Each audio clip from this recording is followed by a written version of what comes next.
In today's video, I'm going to teach you how to lock a view in Airtable. Whether you're a seasoned Airtable user or just getting started, securing your views is a valuable skill to ensure that your data remains consistent and organized, especially when multiple people have access to your base. So, let's dive right in and walk you through the process step by step. First, we need to access your Airtable base. If you're not already familiar with how to get there, simply log into your Airtable account and select the base that contains the view you wish to lock.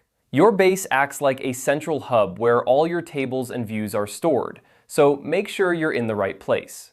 Once you're inside your base, locate the specific view you want to lock. This is typically found in the left-hand sidebar, where all the views for your table are listed. Hover over the name of the view, and you'll notice a small drop-down arrow appearing next to it.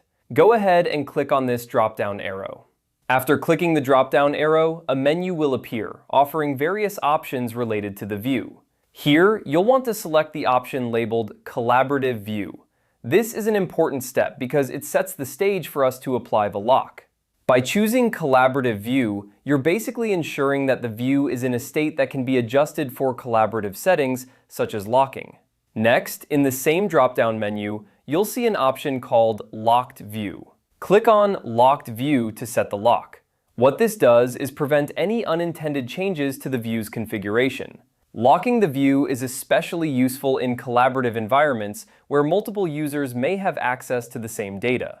It ensures that the layout, filters, and sorting criteria remain unchanged unless explicitly unlocked by someone with the right permissions. And there you have it. Your view is now locked. It's a simple yet effective way to maintain the integrity of your data setup. Remember, if you ever need to unlock the view to make changes, you'll follow a similar process by selecting Unlock View from the drop-down menu. Locking views is a great way to manage how your data is presented and interacted with by others. By taking these steps, you're adding an extra layer of protection to your work, ensuring it remains exactly as you intend. I hope you found this tutorial helpful, and if you have any questions or need further assistance, feel free to leave a comment. Thanks for watching, and happy organizing on Airtable.